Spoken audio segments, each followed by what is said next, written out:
Guys, it's day 17 of the Southern Motorcycle Adventure. Christy and I are on, and we are pretty excited. I took you to what I consider the Jerusalem of V-twin engines, to Accurate Engineering, to meet with Barry and Vivian. And I also took you to Motorcycle Heaven, the Barber Motorsports Museum. And today, we are bringing you to a very special place. This here I would consider Graceland for motorcycle lovers.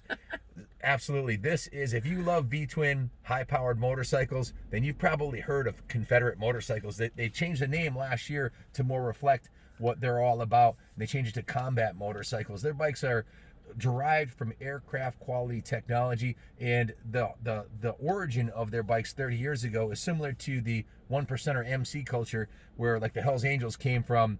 The Hells Angels are named after a bomber plane, and a lot of those guys are retired military, and their bikes are named, the company's changed from Confederate cycles to combat cycles, and some of the names of the bikes are like the P-51 Bomber, the F-17 Combat Fighter, the Combat Wraith. They're all military style names, and we met them at the new owner, Ernest Lee. We met him. He had this big, beautiful new trailer at the Daytona, and also we met him where else? That's the front of his building right there. We're about to go it's in. a nice building. Beautiful building here in Birmingham, Alabama, downtown.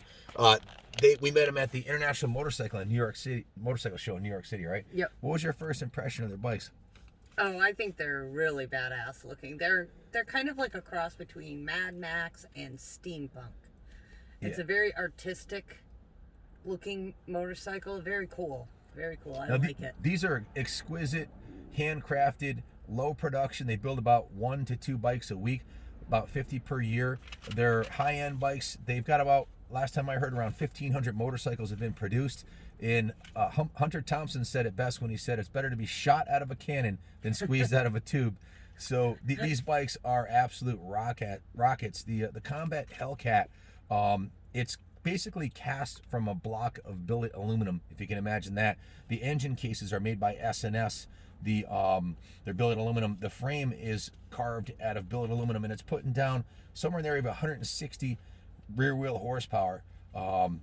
They take on average about 120 hours to bolt together the bikes once the components are all put together in the shop. But there's thousands of hours of engineering design work that goes into each one. They're short wheelbase, 63-inch wheelbase, huge 240 rear tire, just absolutely badass machines. Some of my notes here I had written down, it's a riveted monocoque backcock, a riveted monocoque backbone bulkhead frame, like a fuselage in a with side plates on it. The construction is really unique. Where do you get a load of that? So the founder of Combat Cycles said that form is created by the function. What he meant by that is when you look at these machines, there's nothing extra on them. They're stripped down. The seats are really small. There's no extra doodads, or the gas tank's part of the frame on most of them. The oil tank is part of the frame, and they're made out of the best components you can buy, and everything's aircraft quality aluminum, including even the toggle switches are something you expect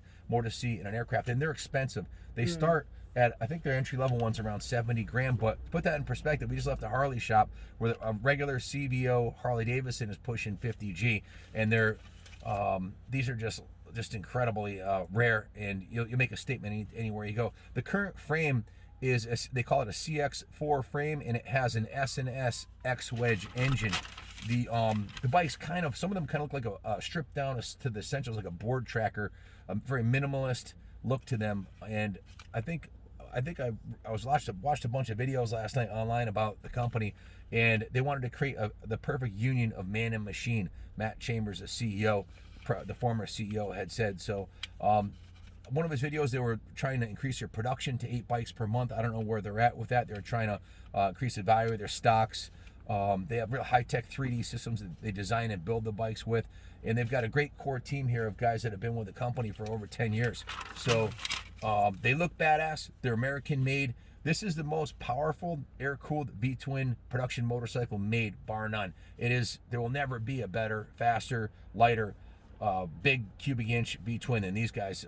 Maybe a different technology, but not the traditional Harley Davidson style V-twin. So they call the motor a billet big block, and I guess some of them are like 2200 cc's. They have different size model engines. Very limited production.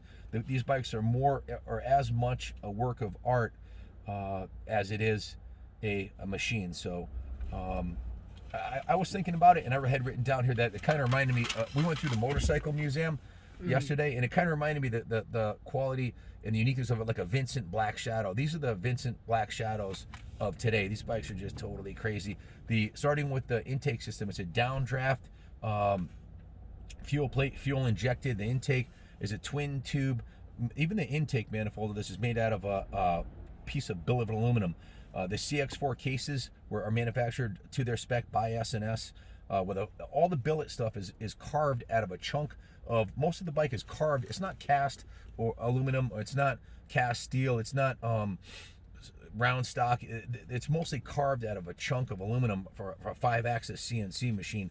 Magnaflow makes their headers, the equal length headers. Even the airbox on it is a structural piece of the frame. The individual pieces are crafted, and then the bike's bolted together. And even the airbox on it has a glass window. You can take that off if you're going to run it like on a high-speed Bonneville salt flat run. So the cam cover on some of these is glass, so you can see the cam and all of the oil and all the moving parts inside of it. So battery box is a structural part of it. So they make a few different models. They have a cafe fighter, or a cafe racer fighter is their main style. Then they have a more of a bobber version with a fat tire. I'd like to see them. I was thinking about where could you take a company like this, and I was thinking it'd be pretty cool if they built something that followed the trends or the fads a little bit, and maybe built a bobber or a chopper, as crazy as that sounds, but or even a bagger. So their marketing branch, the marketing team was doing a online campaign, and they started a YouTube channel. I went online and checked it out probably 4 years ago, and they haven't put any videos on for a few years, which I found surprising. I'd like to see them, if they could document the creation of these kick-ass machines and share it with everybody. I think it'd be really good for their company. What are your thoughts about that? I think so. I think they definitely need to be out more, do more videos, because I was really shocked when we saw that their YouTube channel had really nothing.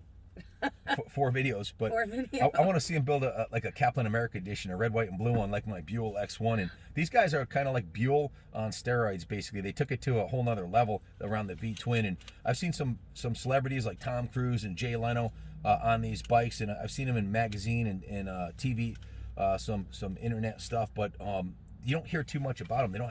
They're not a household name like a Harley Davidson or a Buell or a Ducati or something like that, and they could be. But yeah, it's an incredible piece. We're going to go inside and check them out.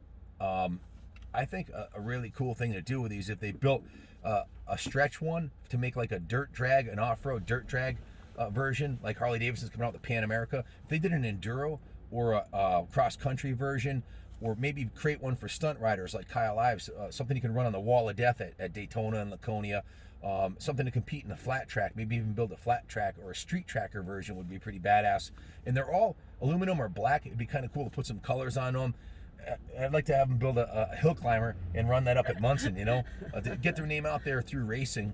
Get somebody like Billy Blythe maybe to run the Isle of Man on one of these, Triumph, they have one basic frame platform, but you could do a lot of different things with that. Triumph in the 60s ran one basic Bonneville frame, and they did the TT racing, the flat track, and they had another frame that they used they're all very similar bikes, but they would run that bike at enduro and even some motocross and TT racing and everything else. So coming out of the Barber Museum and seeing 1,600 bikes yesterday, a couple of the bikes stuck in my head was the color of them. There was one, I forget which one it was. I think it might have been a Moto Guzzi. It had gold Öhlins forks, gold shocks, a lot of beautiful anodizing and some color in it.